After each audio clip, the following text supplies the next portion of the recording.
शुरू होती है तो हम एक आदमी बैरी को देखते हैं। वो अपनी वाइफ और बेटी के साथ हंसी खुशी जिंदगी गुजार रहा होता है। वो अपनी फैमिली का बहुत सारा ख्याल रखता था। बैरी की एक बहन भी थी, लेकिन वो इनके साथ नहीं रहती थी, किसी और सिटी में रहती थी। ब्रूक को मेकअप करना बहुत अच्छा लगता था और स्पेशली हॉरर मेकअप। लोग उससे अपना हॉरर गेटअप बनवाने भी आते थे। उसके साथ उसकी एक फोटोग्राफर फ्रेंड भी हुआ करती थी। एक दिन ब्रूक एक लड़की को हॉरर मेकअप कर रही होती है कि वो चिल्लाने लगती है। हम उसमें कुछ चेंजेस नोट करते हैं, जैसे कि उसकी आंखें पूरी की पूरी व्हाइट हो गई थी। ऐसे लग रहा था जैसे वो किसी ज़ॉम्बी में बदल गई हो। वो उस फोटोग्राफर पर वॉमिटिंग कर देती है, यानी खून की उल्टी कर देती है। वो उस पर हमला करने ही वाली होती है कि ब्रूक सामने आ जाती है, लेकिन वो लड़की ब्रूक को भी नहीं छोड़ती और उस पर अटैक कर देती है। ब्रूक अपनी जान बचाकर फौरन से ऊपर की तरफ चढ़ जाती है, लेकिन वो फोटोग्राफर अभी भी नीचे थी और वो ज़ॉम्बी उसको पकड़ लेती है। वो उसको पूरी तरह से खाने लगती है। ब्रूक काफी डरी हुई भी थी, लेकिन उसे अपने दोस्त का बदला भी लेना था। ऊपर से चेन उस ज़ॉम्बी की तरफ फेंकती है, जिससे वो उसमें हैंग हो जाती है। ब्रूक जब नीचे आती है तो देखती है कि अब उसकी दोस्त भी ज़ॉम्बी में बदल चुकी थी। उसे मजबूरन अपनी दोस्त को भी मारना पड़ता है। ब्रूक को कुछ समझ नहीं आ रहा होता, तो वो फौरन से अपने भाई बैरी को कॉल करती है। बैरी उससे कहता है कि तुम फिक्र नहीं करो, मैं अभी आ रहा हूँ। तभी बैरी के रूम में उसकी बेटी आ जाती है। वो कहती है कि डैड, हमारे किचन में कोई आ गया है। बैरी फौरन से किचन में चेक करने के लिए जाता है तो वहाँ पर कोई आदमी होता है, लेकिन ये क्या, वो आदमी भी इन्फेक्टेड था। बैरी उससे कहता है कि निकल जाओ मेरे घर से, लेकिन वैसे निकलने वाला था, उल्टा बैरी पर ही अटैक कर देता है। तभी बैरी की वाइफ आती है और एक कुल्हाड़ी लेकर उस ज़ॉम्बी को जोर जोर से मारने लगती है और फिर बैरी उसी कुल्हाड़ी से उस ज़ॉम्बी का सर काट देता है। उसके बाद बैरी अपनी फैमिली से कहता है कि अपना ध्यान रखना, क्योंकि लोग इन्फेक्ट हो रहे हैं और ज़ॉम्बीज में बदल रहे हैं। वो अपनी बीवी और बेटी के साथ अपनी कार की तरफ जाता है ताकि अपनी बहन से मिलने जा सके। वहाँ भी बहुत सारे ज़ॉम्बीज होते हैं, लेकिन किसी न किसी तरह वो खुद को बचा लेता है। दूसरी तरफ हमें ब्रूक दिखाई जाती है। वो काफी सहमी हुई थी और उसने खुद को कहीं पर छुपाया हुआ था। तभी आर्मी के 2 लोग आते हैं और उस ज़ॉम्बी को मारकर ब्रूक को बाहर निकाल लेते हैं। वो ब्रूक का ब्लड सैंपल लेते हैं ये देखने के लिए कि कहीं ये इन्फेक्टेड तो नहीं है, लेकिन लकीली उस पर ज़ॉम्बीज का कोई असर नहीं हुआ होता। ब्रूक उन आर्मी वालों पर ट्रस्ट कर रही थी, लेकिन वो उसे बेहोश करके अपने साथ ले जाते हैं। सीन चेंज होता है और हम ये देखते हैं कि बैरी को सफर करते करते रात गुजर गई थी। अब सुबह हो गई थी, लेकिन वो अभी भी अपनी गाड़ी चला रहा था। अचानक से वो नोटिस करता है कि उसकी बेटी की तबीयत खराब हो रही है। वो फौरन से कार रुकता है और अपनी बीवी से बात करने के लिए बाहर आ जाता है, लेकिन उसकी बीवी भी यहाँ पर वॉमिटिंग करने लगती है। उसकी भी तबीयत खराब होने लगती है, जिसका मतलब साफ था कि अब वो भी ज़ॉम्बी बन रही थी। कार में बैठी हुई उनकी बेटी की तबीयत तो कुछ ज्यादा ही खराब थी। वो बहुत परेशान होता है, लेकिन उसकी वाइफ कहती है कि आपने डरना नहीं है, हम इसका आखिर तक मुकाबला करेंगे। और फिर वो कार में बैठकर आगे जाने लगते हैं। कुछ देर बाद बैरी की वाइफ उससे कहती है कि मुझे लग रहा है कि अब मैं भी ज़ॉम्बी बनने वाली हूँ, इससे पहले आप मुझे मार दें, कहीं मैं आपको नुकसान न पहुँचा दूँ। ये मोमेंट काफी सैड था। बैरी ऐसा करना बिल्कुल नहीं चाहता था। वो अपनी बीवी को गले से लगा लेता है और काफी उदास हो जाता है कि तभी उसकी बीवी फौरन से ज़ॉम्बी बन जाती है। वो बहुत खौफनाक लग रही थी और वो बैरी पर ही अटैक कर देती है। बैरी बहुत दुखी हो जाता है और न चाहते हुए भी उसे अपनी बीवी को मारना पड़ता है। और यही बेटी की बात, तो उसकी तबीयत तो काफी ज्यादा बिगड़ चुकी थी और वो भी ज़ॉम्बी बन चुकी थी। वो अपनी बेटी के पास जाता है और कांपते हुए हाथों से उसे भी मार देता है। इसके बाद वो बहुत ज्यादा दुखी हो जाता है। वो कहता है कि जब मेरी फैमिली ही नहीं रही तो मैं जिंदा रह के क्या करूंगा, और इसी के साथ वो खुद को शूट कर लेता है, लेकिन उसकी गन में तो बुलेट्स ही नहीं होती, इसलिए उसको कुछ भी नहीं होता। अब दूसरी तरफ ब्रूक को हम दोबारा देखते हैं। आर्मी के लोग उसे पकड़ कर ले जाने के बाद एक कमरे में बंद कर देते हैं।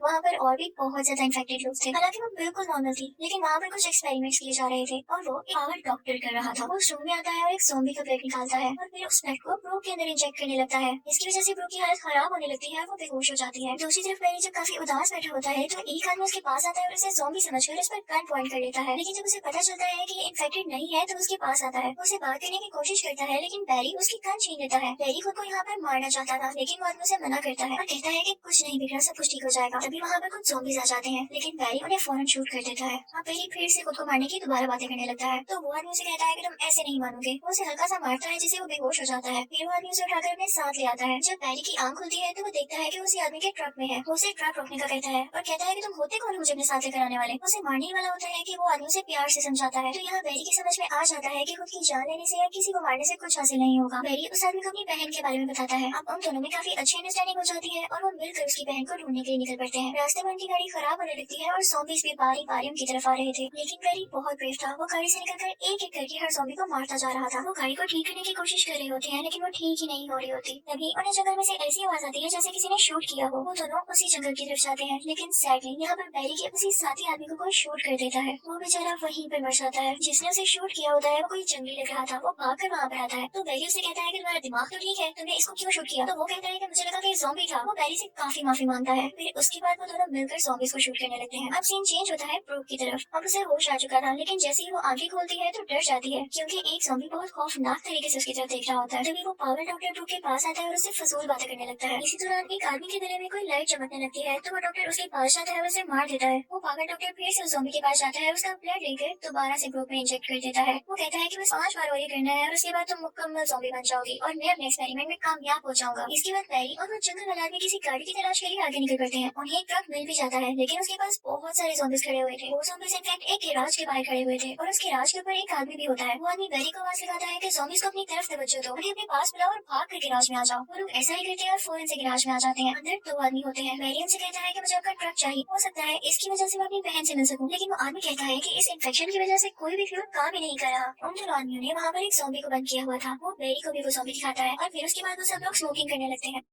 लेकिन उनमें से एक आदमी जब अपना सिगरेट साइड पर फेंकता है तो ज़ॉम्बी के खून पे जाके गिरता है और उसको आग लग जाती है। इससे उन लोगों को पता चल जाता है कि ज़ॉम्बीज का ब्लड फ्लेमेबल है, यानी आग पकड़ सकता है। उनको इससे एक आइडिया आता है कि क्यों ना इन्हीं के खून से फ्यूल बना लिया जाए और फिर वो कार का इंजन लेकर आते हैं। वो उसको ज़ॉम्बी के खून से चलाने में कामयाब हो जाते हैं। अब उन्हें गाड़ी चाहिए थी। वो खुद को इस तरह से कवर करते हैं कि उनकी पूरी बॉडी पर आयरन शील्ड थी और उनके हाथों में गन्स थी। वो जब बाहर जाते हैं तो ज़ॉम्बी उन पर अटैक तो करने लगते हैं लेकिन वो खुद को प्रोटेक्ट कर लेते हैं उनको शूट करके। अब वो गाड़ी को अंदर लेके आ चुके थे लेकिन इसी दौरान गैराज में जो आदमी था उसको कोई ज़ॉम्बी काट लेता है। वो इन्फेक्ट हो जाता है और अब वो भी ज़ॉम्बी बन चुका था। लेकिन यहाँ पर वो अपनी मंदी शो करते हैं और उसका ब्लड फ्यूल के तौर पर यूज कर लेते हैं। अब वो कार के साथ बाहर आ चुके थे। अब सीन चेंज होता है और हम रूम में काफी चेंजेस को नोटिस करते हैं, जैसा कि उसमें ये पावर आ गई थी कि वो किसी भी ज़ॉम्बी को कंट्रोल कर सकती थी। वहाँ पर आर्मी के कुछ लोग एक ज़ॉम्बी को लेकर आते हैं लेकिन ब्रूक उस ज़ॉम्बी को अपने कंट्रोल में करके और आर्मी वालों पर अटैक करवा देती है। लेकिन आर्मी वाले ऐसा होने नहीं देते और उस ज़ॉम्बी को बांधकर वहाँ से चले जाते हैं। लेकिन उसी दौरान ब्रूक ने भी उस ज़ॉम्बी के जरिए एक चाकू हासिल कर लिया था। दूसरी तरफ हमें वो तीनों दिखाए जाते हैं जो कि ब्रूक की तरफ आ रहे थे। जब भी उनकी गाड़ी रुकती तो वो किसी भी ज़ॉम्बी से निकाला गया खून अपनी गाड़ी में डाल लेते ताकि वो फ्यूल की तरह काम करे। उनको पता चलता है कि ज़ॉम्बी अंडरग्राउंड भी छुपे हुए हैं और अब रात हो चुकी थी लेकिन उनकी गाड़ी चल ही नहीं रही थी। इसके बावजूद कि उनकी गाड़ी में फ्यूल भी था, वो समझ जाते हैं कि इन ज़ॉम्बीज का ब्लड रात में काम करने वाला नहीं है, तो वो लोग अपनी रात गाड़ी में ही गुजारते हैं। उनमें से एक आदमी उन्हें बताता है कि आसमान में एक फरिश्ता एक ट्रम्पेट फाइट बजाएगा और उसके बाद आसमान में तारे दिखने लगेंगे जिनको फायर एंड वुड का नाम दिया गया है। इन तारों के नजर आने के बाद पूरी की पूरी दुनिया तबाह हो जाएगी। वो उन्हें कहता है कि मैं 100% श्योर हूँ कि कहीं फायर एंड वुड तो नहीं है। तो वो जंगल वाला आदमी उन्हें बताता है कि मैं एक दिन अपने भाई के साथ शिकार पर गया था और मुझे उस दिन जंगल में काफी ज्यादा टूटे हुए तारे दिखाई दिए थे, लेकिन उसके बाद मेरे भाई ज़ॉम्बीज बन गए तो मुझे उन्हें शूट करना पड़ा। ये बात सुनकर बैरी को अपनी बेटी और बीवी याद आ जाती है और वो गुस्से में वहाँ पर एक ज़ॉम्बी को शूट कर देता है। इससे उस ज़ॉम्बी का हाथ जलने लगता है और वो फिर उनकी गाड़ी पर भी अपना हाथ लगा देता है जिससे उनकी गाड़ी भी जलने लगती है। तभी एक ज़ॉम्बी उनकी गाड़ी के ऊपर आकर उसके राज वाले आदमी का हाथ खा लेता है। वो आदमी उनसे कहता है कि अब मैं भी इन्फेक्टेड हो चुका हूँ और जल्द ज़ॉम्बी बन जाऊंगा, तो तुम लोग मुझे शूट कर दो। मेरी जानता था कि इसके जिंदा रहने का कोई चांस तो है नहीं, यानी अब ये नॉर्मल इंसान नहीं रह सकता, तो मैं इसको शूट कर देता हूँ। और इसी के साथ उसे शूट कर देता है। अब बैरी और वो जंगल वाला आदमी गाड़ी लेके आगे बढ़ते हैं कि उनके सामने आर्मी का एक ट्रक आ जाता है। वो आदमी बैरी को बताते हैं कि तुम जिस तरफ जा रहे हो वहाँ जाने का कोई फायदा नहीं है क्योंकि वो जगह बिल्कुल तबाह हो चुकी है। तो वो कहते हैं कि वहाँ सिर्फ इन्फेक्शन है, जो नॉर्मल लोग थे उन्हें बचा लिया गया है और वो उन्हीं के साथ होगी, अगर होगी भी तो तुम्हें चलना है तो तुम हमारे साथ आ सकते हो। बैरी उनकी बातों में आ जाता है और उनके साथ चलने लगता है।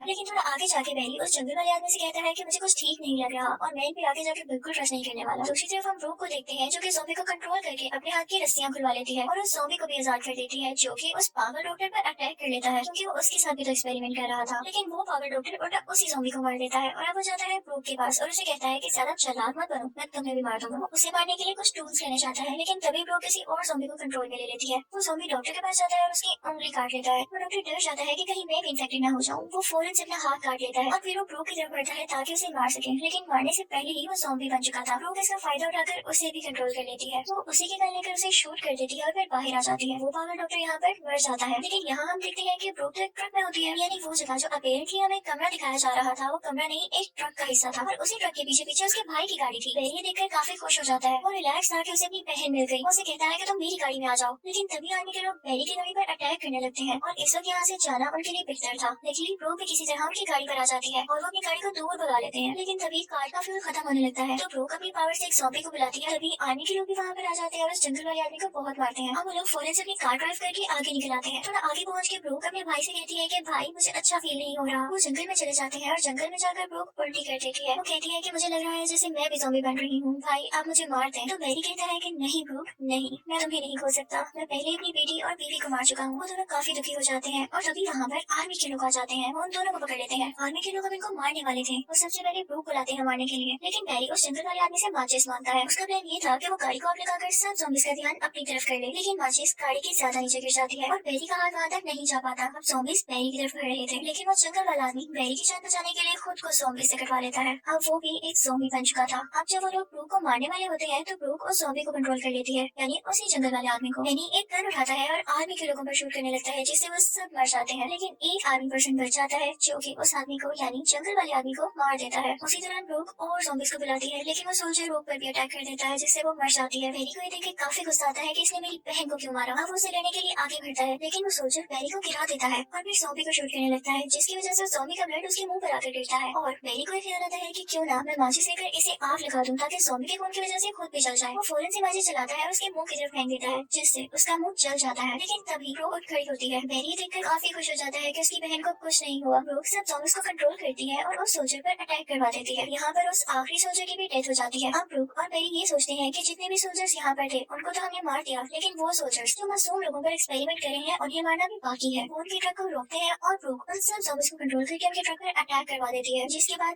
सब के सब पूरे सोल्जर्स मारे जाते हैं। और इसी के साथ ये मूवी भी यहाँ पर एंड हो जाती है।